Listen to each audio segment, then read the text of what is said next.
The following program, Live and Learn, is made possible by Aging Partners.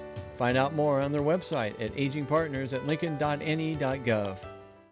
I'm Lita Powell Drake, and today we're going to explore the book that won One Nebraska, a wonderful book by Bob Greene called Once Upon a Town, The Miracle of the North Platte Canteen. And we have with us today the director of the North Platte Canteen. It's actually the Lincoln County Historical Society. Jim Griffin is with us today, and Rosalie Lippincott, who was one of the 15-year-old girls back in 1942, who welcomed the soldiers who came through on the train in North Platte, Nebraska. Stay with us. I'm Tom White, and today I'll be talking with Keith Fickenshire and Ron Lechner about Lincoln's stately and inspirational Veterans Memorial Garden. Patriotism. What comes to mind? Love for one's country, red, white, and blue, fireworks, flags, military service? I will be exploring all of that and more when I interview my guest, Gary Chalupa, Lancaster County Veteran Services Officer. I'm Tim Francis with Live and Learn. Today we're visiting with Pyrotechnic Association of the Midlands. This and more on today's Live and Learn. Once Upon a Town, The Miracle of the North Platte Canteen, a book written by Bob Greene. This one won the One Book, One Nebraska Award last year. It's a fascinating story of how Nebraska women greeted the soldiers in World War II when the train stopped in North Platte, Nebraska to take on water. And I am so happy to have with us today, we're going to be telling the story. Jim Griffin happens to be the executive director of the Lincoln County Historical Society, the museum, and I keep calling it the North Platte Museum, but that's just a part of it, isn't it? Yes, that's right. Yep, we cover all of Lincoln County and really the surrounding area that are too small to be able to have their own museum. Well, how wonderful, and the fact that you have preserved this is really very special. And Rosalie Lippincott. She is an amazing woman who was one of the young girls once upon a time who welcomed the boys when they were coming through in North Platte, Nebraska on the train. And you were one of the cute little girls, age what at that time? Well, the first visit I made to the canteen, I was 15. And then, of course, I continued on until I was 18. Whoa. Well, did you put your name in one of those popcorn balls to give to the guys? Lita, you know, I already had a hometown boyfriend, and so I didn't put my name in. And besides that, my father was very strict. And if he'd have found out I was putting my name in popcorn balls, I would have had to stay home. Did you marry that guy? I married him later. And we were married 62 wonderful years. Yes. Well, I'm so glad you're here to tell this story. It is a wonderful story. And now, Jim, when exactly did the museum at North Platte finally say, we got to do something about the story of the canteen? Well, from basically the very beginning of when they opened their doors, they had an exhibit, and that was in '76. The depot had already been torn down, and so they gathered the artifacts together that were remaining and made sure that they were preserved, so that in the future years they could have that really good collection of artifacts as well as tell that story. How many, at guesstimate, how many men you think were served who came through the North Platte Canteen and got off the train? You have any idea over the course of time? Well, it's going to shock you. 6 million were served. Yeah, 6 million were served. Okay, so from 1941 until 1945? April of '46. Oh, that long? Yeah, they wanted to... 51 months. Yep. And these women prepared food for all of those trains for that long a period of time? And not one train was missed. And never ran out of food. That's right. Never did anybody pay a cent for what they received. That is a miracle. You know, that is what made the North Platte Canteen different, is that, first of all, that the troops weren't separated, officers or enlisted men. They all were welcomed. And then the fact that there was no charge That's for right. the food. And that was different. In other canteens, they sold the food. Oh, Also, no segregation. It didn't matter what color you were. we were ahead of our times in Nebraska. That's right. The book, Bob Greene, Once Upon a Town, is very, very special, and Rosalie Lippincott has the first interview in the book. How did Bob Greene, the author, find you? Well, you know, Lita, my sister lived in North Platte. And from the very beginning, she kept a scrapbook of newspaper clippings and pictures of the canteen. And so here, and it must have been about '01, that she sent me a clipping from the North Platte paper that said, Bob Greene wants to get in touch with volunteers who'd worked at the canteen. Well, I had a new computer, and I was learning to Good use for the computer. you, Rosalie. Good for And you. I wanted something to write about on that computer. I hadn't told my children about this canteen experience, so I wrote it on the computer, and I had this script excellent. all ready, and I put it in an envelope, and I mailed it to Bob Greene. His office got it, and he read it. He had his secretary call me and say, Bob Greene wants to talk to you. And we got talking on the telephone, and we talked for at least a half an hour. I said it was the first time in my life that I'd ever had anybody listen to what I had to say. You mean your children didn't listen to you, Rosalie? Oh. But anyhow, that's how Bob Greene happened to use my story. The only thing that upsets me is that somebody from Chicago, I think Bob Greene, worked in Chicago Sun-Times, good writer, there's no question about that, but somebody from Nebraska should have written this story. But I'm thank goodness that Bob Greene did write the story, because it is a wonderful story. All right, you were 15 when you were out there first, and how old are you now? Oh, Lita. A woman who will tell you her age will tell you anything. I soon will be 88. So we're thinking back 75 years or so. Okay, look, we're going to take a look at some of the wonderful pictures. And I think the canteen opened Christmas Day 1941. That's right. Just right after the war declared, Japan bombed Pearl Harbor December 7, 1941. Then we declared war, and so on Christmas Day, tell us what happened, Jim. On Christmas Day, they met down at the Cody Hotel, and they gathered some goods together, and they brought it over to the depot, and were out on the platform and met the first troop trains there. And so early on, they had to meet out at the Cody Hotel, but the picture we just saw is within a couple of months. They moved over right into the depot's lunchroom. And all women having gotten this organized and got their food ready and there to welcome the boys. It was really quite remarkable. Now we're taking a look at the picture of the soldiers in the beds on the train. But you said that not many were actually in bunks. No. Most of the time they were pretty crowded. In fact, some of them had to stand across the country. I know the Navy gave them more room than the Army did. They were better at that. And this could easily be a train, the hospital train as well. So. I know, because it's very uncomfortable. And it took 3 days to get from the East Coast to North Platte, Nebraska. And the reason they were stopping, of course, was because it was a steam engine train, and they were taking on water at the time and greasing the wheels and checking everything out. So it was about a 15, 20-minute, half-hour stop. Yep. Not a half an hour. It's more like a 15 minutes. Oh, fast. Yeah. They had to get off that train, come into the canteen.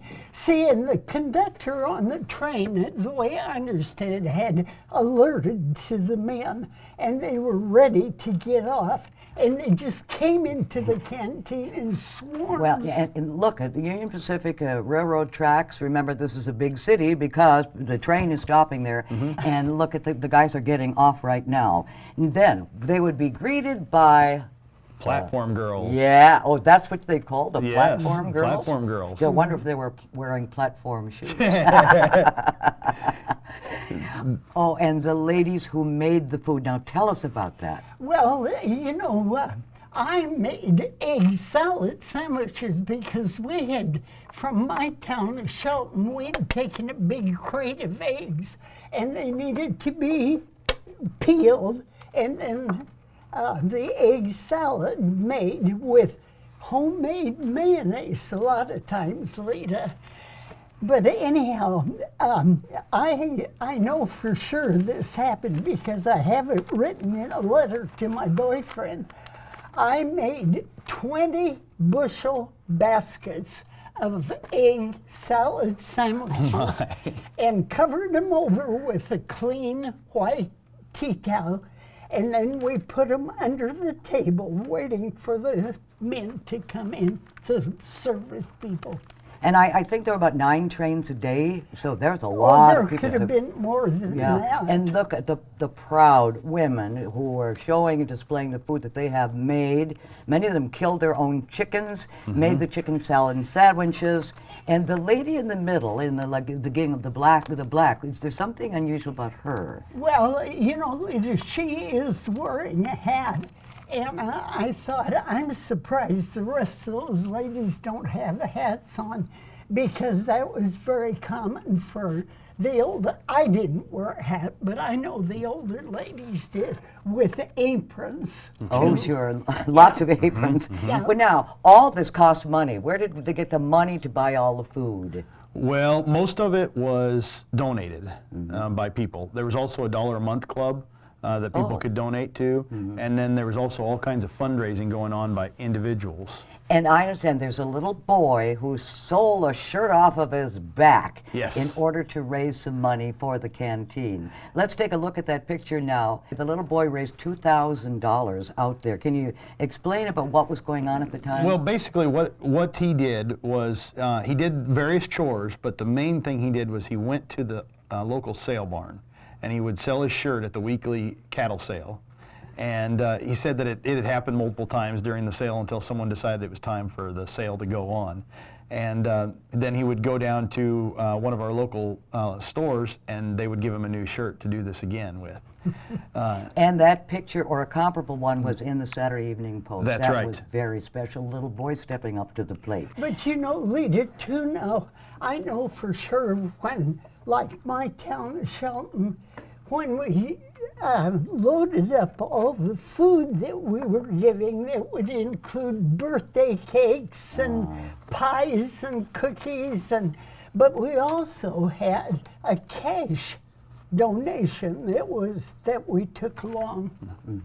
And one of the ways in which they were able to raise some money was the ration coupon book. Any of you remember that out there? We've got a few at the museum. They're pretty amazing. Oh, man. My mother was in charge of ration books in my family.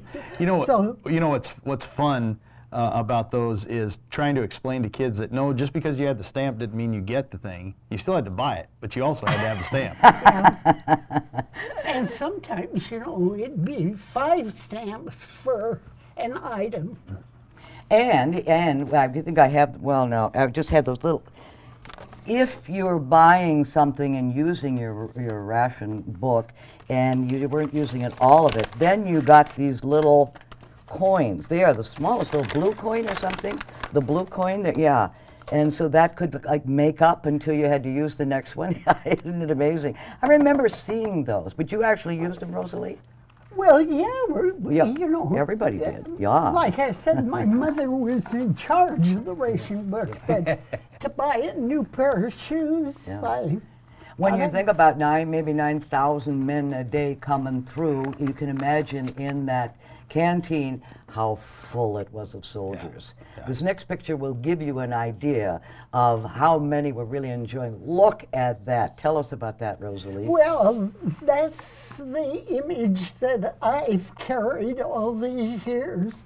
Men in khaki, the navy blue uniforms, the ribbons on the chest. It was jam-packed full. you know, it happened so fast. They swarm in and grab the food and out they go. And according to the book, you know, some of the girls, the young girls, not you because you know, but some of the girls, you know, put their names in like the popcorn You know, Lita, ball. can I correct you just a minute? It wasn't the girls that put the names in. It was the mothers that they made the popcorn balls, and it was the older women that stuck the names of the girls in. Oh, well then they began, you know, soldiers are out there and began writing And, letters back you know, and forth. in the museum, there's a wedding dress that hangs that the wedding came about because a soldier found the name of the girl up in popcorn ball. Tryon. Ended up in the popcorn ball. Two Nebraska kids ended up getting married because of it. Yep. Because of the popcorn ball. Yep. It's a wonderful story. Okay, we want more information about your great museum in North Platte. You can visit our website at lincolncountymuseum.org. And then you can also see us on Facebook. And then if you want to call us, the phone number is 308-534-5640. You want to say that one more time? 308-534-5640.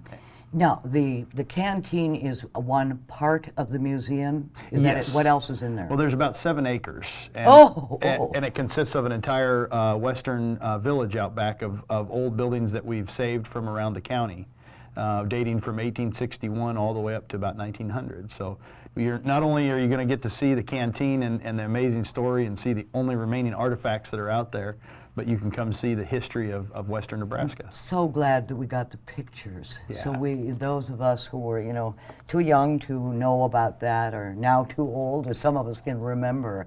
I think they've done a wonderful job, though, setting up a replica of what the canteen looked and felt like. Yeah.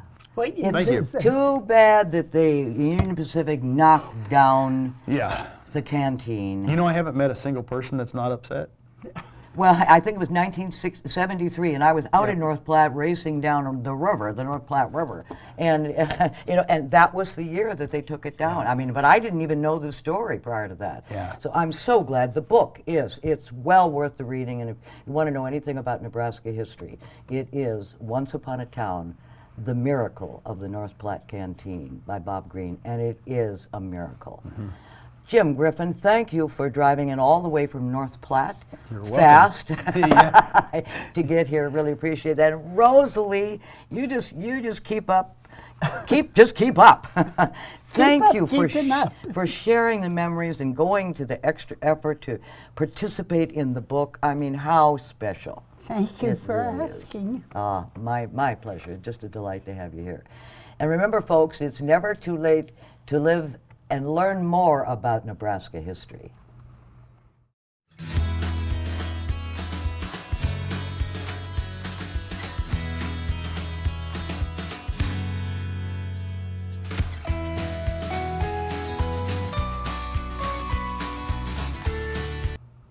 I'm Tom White. Here's a quote from Lincoln's Gettysburg Address. "It is rather for us to be here dedicated to the great task remaining before us, that from these honored dead we take increased devotion to that cause for which they gave the last full measure of devotion. That we here highly resolve that these dead shall not have died in vain, that this nation, under God, shall have a new birth of freedom, and that government of the people, by the people, for the people, shall not perish from the earth." My recent visit to the City of Lincoln's Veterans Memorial Garden reignited in me a deep sense of gratitude and admiration for those who have fought for us. My guests today are Keith Fickenshire and Ron Lechner, members of the Veterans Memorial Garden Advisory Committee. Welcome, gentlemen. Thank you. And first of all, let me thank you for your service to our country and for the time and efforts on behalf of our veterans. Thank you very much. You're welcome. So first off, Keith, can you give us a bit of history of the Veterans Memorial Garden? In 1988, Mayor Bill Harris, working in conjunction with the Vietnam Veterans of America Association in Lincoln, brought the Vietnam Traveling Wall to Lincoln and displayed it in what was then a ballpark. And in the ensuing week, about 80,000 people came to see it. And that massive turnout forever changed the perception of that site. It became literally hallowed ground in the city of Lincoln, and there was a conscious effort then to build upon that momentum, and that has resulted in the garden. That's great. And as far as the original Memorial Avenue, that was. It was a street. The original Memorial Avenue was a street not far from Veterans Garden, but it contained one memorial, which we since transferred into the garden. It was the World War I memorial. It's the first thing you see when you go in. All right. And there are so many amazing and marvelous features in the garden. Let's talk about the entrance, the archway entrance. Can you discuss that, Keith? The committee spent a lot of time deciding and designing what the entrance would be like, because we needed a front door that was as stately and as impressive and that would, as the garden is, and would set the tone for what visitors would feel when they entered the garden. And so we built the arch. It was actually, the bricklaying was done by donated labor, former bricklayers who've retired, and the other features of it, the electrical piece, was all donated. And so as you go through the archway, on one side of the arch are names of people who have donated money or time, and on the other side are names of organizations that have donated money to the support of the garden. That's great. It's just, again, this garden impressed me to no end. But so now, Ron, can you tell us, like I said, there's so many amazing features in this garden. For instance, the bricks of remembrance seem to be a prominent feature in the garden. Can you tell us Well, about that's those? the biggest feature of the garden, other than the monuments themselves. But as you walk in, you have a surround feel to everything, and each monument has, for example, World War II and the Korean War. If you have a loved one that you purchased a brick for and put it in that spot, we'll put it in that monument itself as a forever remembrance of what they did. They don't have to be dead, they can still be alive. And I'm going to put a plug in here for my dad, because I purchased one from my dad last year, and that was so awe-inspiring because of his Korean War service and everything. So we have over 5,000 bricks in there, and we topped the 5,000 brick mark, and I think that's sensational, because it's just showing different avenues from World War II to the Vietnam to post-1980 to family members who have contributed, and to loved ones did things back here in the States while the war was going on and everything. So I think that's incredible. I could talk on and on about the garden and the bricks themselves, so I'll cut it off there, Tom. Well, no, but the bricks, it's interesting that there are even some bricks that are pre-1900 that have Civil War veterans and Spanish-American War veterans, and that was I can't impress on people enough. Just go see this. Go see this place. It's astonishing. So, and now, Keith, can you tell us more about the walkway itself? The walkway was designed to be a thought-provoking, solemn tour of the garden. It takes you on a winding path past all the memorials, all the bricks, all the brick holders, and it's the tree-lined, shaded area that you can pause and enjoy, or pay tribute to the various monuments that are shown throughout the garden. And the thing you'll find as you go through the garden is that every service organization, every branch of the military, every piece of the military that contributed to the maintaining of freedom in this country is recognized and supported in this garden. And so everybody can take a piece of the garden away and recognize themselves in that monument.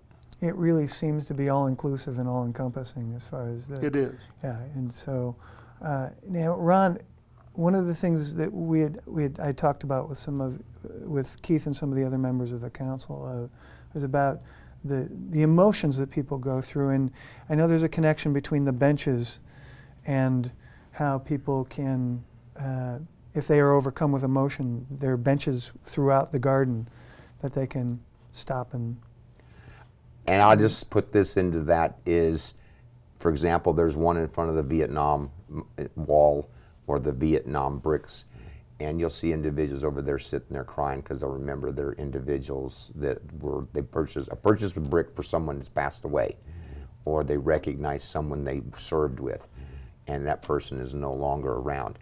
And it's just a place where you can sit and reflect and just pay homage. It's our way of showing respect for both those living and past, veterans that have served. So. Yeah, and there are different types of benches throughout the... There's different types of benches that have sayings on them. For example, the Pearl Harbor one, we have one individual for the Tuskegee Airmen, which was sponsored by one Tuskegee Airman, and he got that all together for the Buffalo Soldiers. I think that was just something great. It's an individual thing, as he was passionate about that and was able to get that monument built, number one, to raise the funds, as well as the bench that sat there next to it. So, yeah, it's really impressive.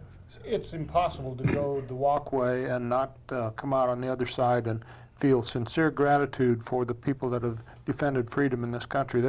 Just to tag a little bit onto what Ron said, I mentioned that all branches of the military service are represented in the garden, but then there's specific components like the medics, the canine, the canine corps, the women pilots, the DAV, the POW, and Special Forces, Seabees, Airborne, Strategic Missile Squadron, Pearl Harbor, Purple Heart, all of those, just as a sampling of what's recognized and paid, that you can pay homage to in the garden. It's the most unique garden of its kind in the country, as far as we know. It's amazing, and I understand other cities have come to look at this garden.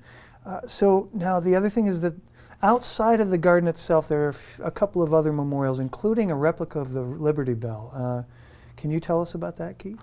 Well, just quickly, in 1950, the federal government gave every state an exact replica of the Liberty Bell.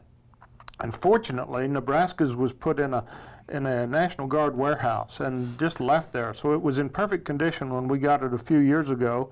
And we built with donated money, we built the structure where it hangs. And every event we have in the garden, we ring the Liberty Bell. And it's very awesome. It's an awesome way to start each event. That's great. It's so cool. And also, I would talk to, I think it was Beach is the head of the ground, not the grounds committee, but the landscape committee. That's Jess Smith. Oh, Jess is. I'm sorry, Jess is. And the star flower bed was another feature that is right in the center of the walkway. You were going to talk about that a little bit? Yeah, I'm gonna, that's really awesome. Well, on the outside, before you go through the archway, is a little plaque that represents Russ's Market or B&R Foods, because if you would take an overlook of the garden, there's a star in there, and each point of those stars points to a different area, 1900 or pre-1900, the First World War, and then the second point is to the World War II. The third point of the star is to the Korean War. The fourth point is over toward the Vietnam, and then the fifth point of the star is to all those other, anything past that are post-1980 and anything past Vietnam. So that's what the points of the star is. So you might not see that as you actually walk into the garden, but that's what each one of those do. And B&R Foods is the one that supplies the flowers that go inside the star every year. So it gives the overall effect between the walkway and the bricks and everything is just it's phenomenal. Now, sadly, there will inevitably be future memorials added. That's correct, right? Yes. So can you discuss that a little bit and how you'll go about that? Or well, we've got one installed now, but the two pieces, as each monument gets full, instead of going to a brick, we're going to a plate, which should stand up longer. Mm-hmm. So now we're trying to mesh the two holders together to be in a more upright fashion to where you can view them on either side, and they fill in on either side. But because of it doesn't mesh up quite right, we're still working on that. So as time grows and the garden grows, we're going to do it and go to a different plate. So then the points of the star still be there to generally describe the garden itself, but as time goes on, we're going to run out of space, so we're going to have to grow in that fashion. Okay. And the other piece is that our landscape committee has very thoughtfully laid out a growth plan so that the sidewalks, the walkway will be extended, and they've made sure that every monument that goes in there will be built to the specifications that we have for that garden, and everything will add to the attractiveness and the solemnity of the garden. Nothing homemade, nothing will detract from it. And they have a plan where we can add several new memorials. Well, thank you both so much. Thank you, gentlemen. And my guests today have been Keith Fickenshire and Ron Lechner, members of the Veterans Memorial Garden Advisory Council. I'm Tom White, and remember, it's never too late to live and learn.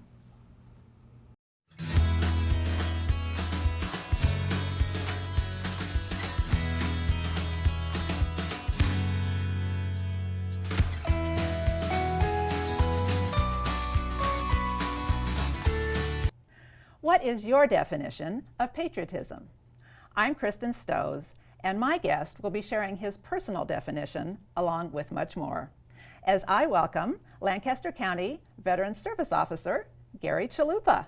Good morning. Good morning. Welcome. Thank you. Thank you for being here. Very happy to be here. Could you please tell us what your military background is? I served 23 years in the military, United States Army.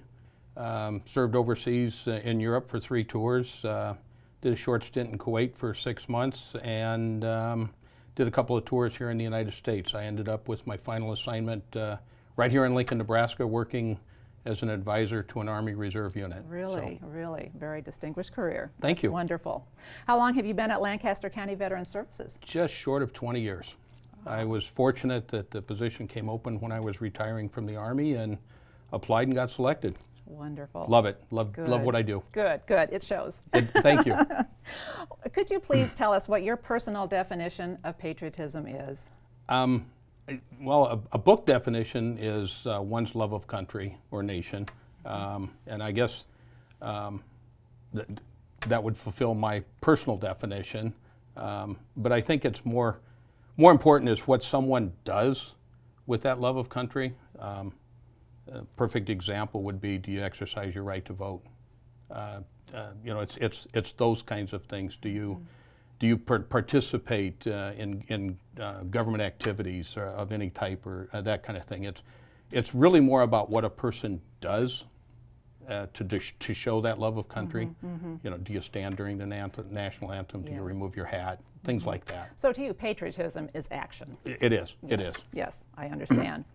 I know there are many reasons that young people join the military, but I was wondering, do you think young men and young women have patriotism in their hearts when they join, or is patriotism something that develops over time as they serve? I guess that's really going to depend on the individual. Yes, some kids will join. I say kids. I guess I can call them that now. They seem like kids. With all this gray hair I have. But some kids will join because they want to serve their country. They want to somehow show that patriotism, if you will, or that love of country, and that's their way of doing it.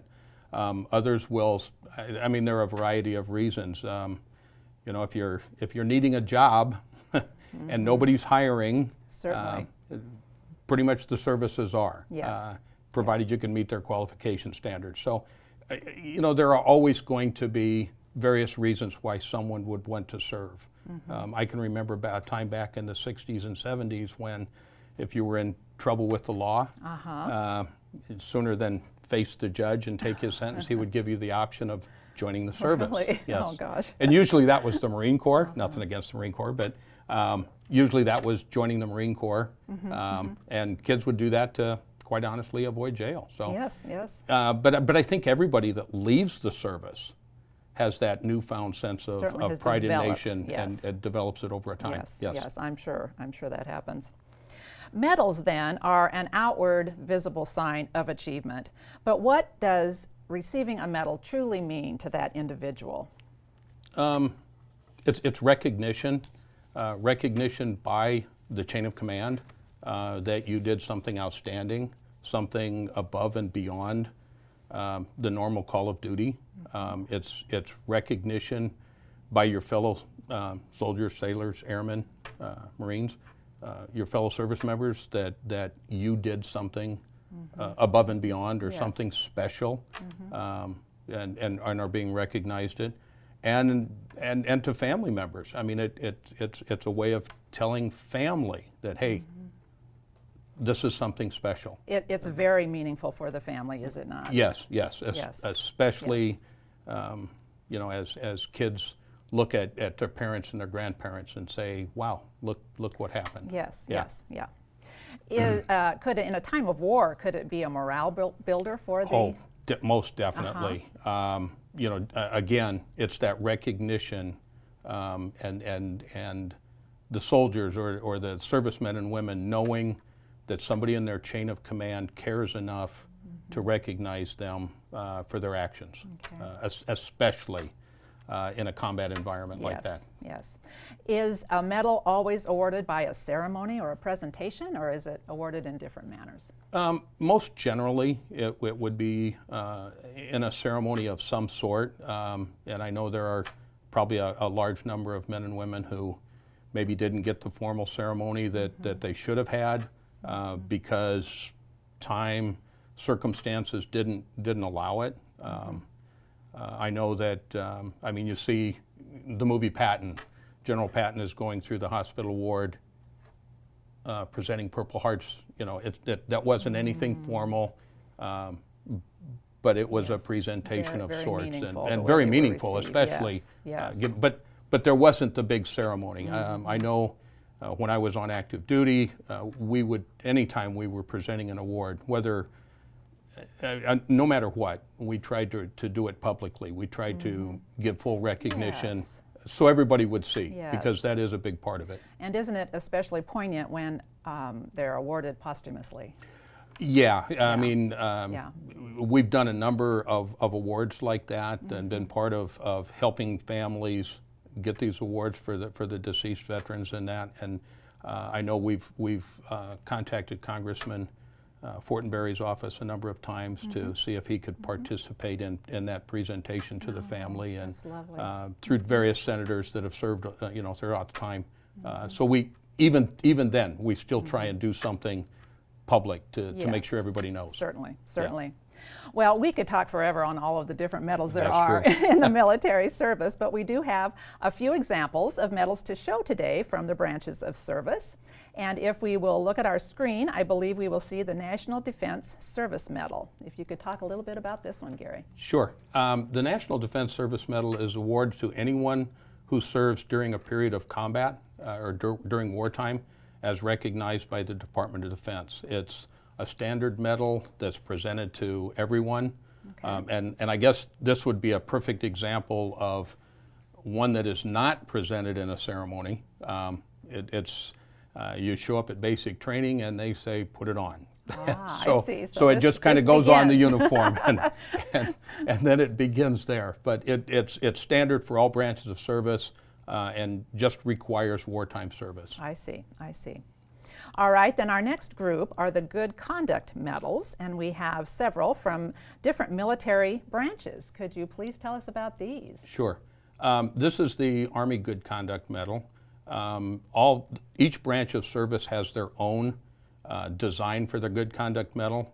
The eligibility criteria might vary just a little bit, but pretty much, and now I see we switched to the Air Force, we'll get through all 5 branches, but they do show that the basic criteria is 3 years of good service. And each branch will receive one as they go through. This is the Navy, the Marine Corps, and the last one we'll have is the Coast Guard Good Conduct Medal. And again, it's 3 years of service. For those that serve less than 3 years, as long as they fulfill their full obligation, if they were a 2-year draftee, if they made the 2-year draft or serve their full term, they would still be eligible. So these Good Conduct Medals are all a little different depending upon which branch of service you're in. Yes. I noticed the designs are different. Designs are different, and the award criteria might vary just a little, but basically it's for good service. Yeah. Okay, all right. We have a display on our table, and this is the Air Medal for Meritorious Achievement. Excuse me. Yes. Could you please talk about this? I sure can. The Air Medal is presented to anyone from various branches, and it is designed a little differently. What I want to point out first about this one is kind of unique is it actually comes in the display case that it was originally presented in. And a lot of times family members will have a copy of an award like this, but they won't have the display case. So that's kind of makes it unique. We also have the ribbon itself at the top of the case, the medal, which is normally worn during for formal affairs, and then at the bottom you'll see a real small lapel pin, and that can be worn on the civilian suit or civilian attire if people want to just kind of advertise the fact that they served, received an Air Medal. The Air Medal again is fairly standard as far as design throughout the various branches of service, but it's awarded based on a very variety of conditions. If you flew so many sorties in a specific type of aircraft, you would get an Air Medal. If it was a different kind of aircraft, you may have to fly more types of sorties.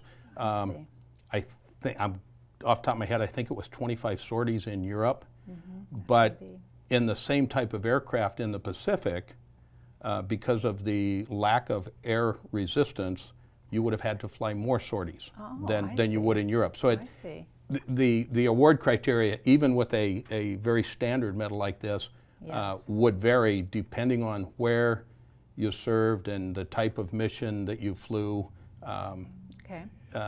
So it helps to know the background. It does. It really almost, if you're looking for the criteria upon which it was awarded, you really have to know the background. Yes. Well, this is a personal collection of mine. It was my dad's, and it's very special to me. So I thank you for filling me in on the information. It's very nice. Our next two pictures are the Bronze and Silver Stars. Please talk about these. These are primarily awards for valor. The Bronze Star can be awarded for meritorious service. And normally on a person's discharge paper it would be indicated that it's a Bronze Star with V device or for valor, if in fact it's awarded under those criteria. And if it's for meritorious service, it just won't have the V device. And we didn't have an actual picture of one, but there would be a small metallic V right in the center of the award. The Silver Star is actually the third highest award that can be presented to servicemen and women, and is really based on strictly on valor. Too often times these are awarded posthumously, and sometimes are awarded as a downgrade, maybe from a recommendation for Congressional Medal of Honor, or an upgrade if a commander at a higher level felt that it warranted such an award. So Gary, who decides if these medals have been earned? Anyone in the military can recommend another service member for an award, and depending on the award itself, it's always a commander at some level that authorizes the award. The Army has a Meritorious Achievement Award, and that can be actually approved by a company commander. An Army Commendation Medal, and having served in the Army, obviously I know more about those than the other branches, but the Army Commendation Medal, as an example, has to be approved by a battalion commander and on up the line. Obviously, Congressional Medal of Honor takes congressional approval. Are there medals that are awarded to non-combat military personnel? Oh, most definitely, yes. The Army Achievement Medal, the Army Commendation Medal, there are a variety, large variety of medals presented. We have non-commissioned officer development ribbons. We have the Good Conduct Medal that we talked about. Those are for all soldiers, or all servicemen and women, not just wartime. Well, that's wonderful. That's wonderful. So everybody gets recognition no matter when they serve. Yes. We have a couple of different websites to put on our screen. The first one is to help families in researching military records of their ancestors. Yes. Just a quick word. You can go to the archives.gov. It's the National Archives Center, and through a series of links and providing some information, Copies of military records can be requested. Copies of awards can be requested. Families can actually submit a request and receive copies of all awards. Okay. It sometimes takes a while, but they can be requested and wonderful. received. Yeah. It's wonderful to be able to have that resource. It is. And our next website is to help someone to research service memorabilia that they might have if they don't know the meanings behind the medals that they are finding. Exactly. And a lot of times you'll dig through Grandpa's personal belongings or something, and you'll come across a number of medals and wonder what they are. You can go here to this website. You can find pictures. Once you have the picture, you'll find the name of the actual award, and then you can simply look that up on a separate website and find the criteria for award, maybe when it was presented, something unique if there is about it. So there's plenty of opportunity through the web to do that research. Because it's wonderful to know what your Yes. ancestors have done. You bet. Our time is almost over here, so do you have any parting thoughts as we celebrate the 4th of July this month and continue to celebrate other wonderful patriotic holidays? Yeah, I got to tell you, the 4th of July is probably my favorite because it gives everybody, not just servicemen and women, an opportunity to show their patriotism, but it gives everybody an opportunity to do that. It's kind of like be safe, be careful, but go have fun and celebrate this great nation of ours. Yes, and we should all do that proudly. Yes, yes. Gary, thank you so much for your service to our country. Thank you. And we congratulate you on your upcoming retirement. Thank you. Appreciate well it. deserved. Thank you. Thanks for being here. Everyone, please take a moment to consider your own definition of patriotism. And please remember, it's never too late to live and learn.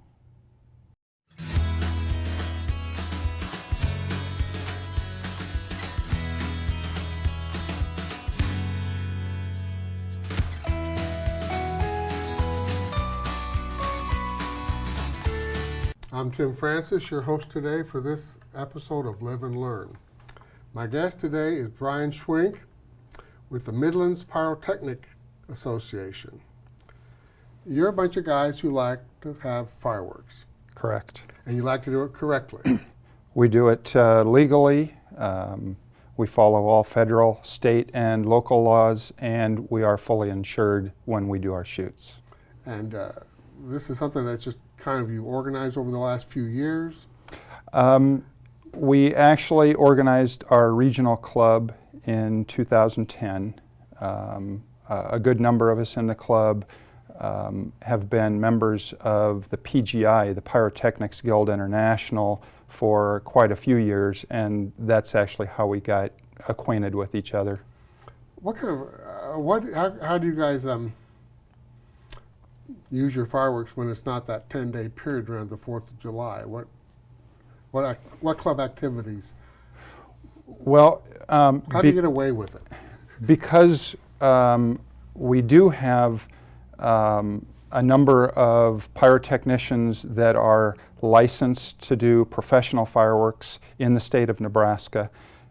We can then fill out a permit request, and we can get a fireworks permit for really any time of the year. The 10-day, or in the case of Lincoln, the 2-day period for fireworks really is for consumer-based fireworks that just anyone can go get. So you're the more professional hobbyist. Correct. What's how big of a membership do you have regionally?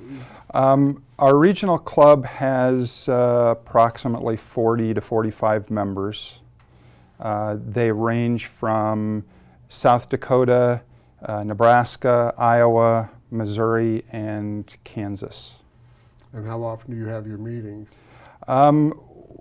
During the nicer months of the year, we try to get together once a month. Actually, we have some meets in the middle of winter as well. Some of them have been frigid cold, but that doesn't stop us. That shakes out the lightweights. Yes, it does. And do you have rotating sites where you go for your? Yes, we do. We started out primarily having our shoots in Iowa while we worked out the legal issues in Nebraska. Once we worked out those issues, we have a number of sites in Nebraska that we also shoot at. What kind of a budget do you have for an activity or for an event? We really don't have a budget. Basically, this being a club of mostly amateurs, a lot of them will actually build their own fireworks on site the day of the shoot, and then we'll go shoot them at night. Sometimes we have organized shows in addition to people just shooting off fireworks that they built during the day. Sometimes it's just kind of a slow-paced, hey everybody, watch this shell that I built, and we'll stand around and critique it after it's done and maybe decide what could have been better, what worked well. So it sounds like any special interest group, that those who have the most interest in it organize and really enjoy themselves. And yes. And do you do things for the public ever, or are you accessible? Or we do have shows in areas where the public can view them. For the most part, if you're within viewing area, you can see the fireworks we shoot. Anybody can look at the sky. Yes. You don't have to be a member to look at the sky at night. Right. We don't really put on any public shows like the small town fireworks shows or anything like that. I'd say most of us are in it as a hobby, and if you start doing it as a job, then it becomes a job and it's not quite as much fun. And then you have more liability. There probably would be additional liability. As I said, we do carry our own insurance, our liability insurance that covers anything in case of any kind of an incident.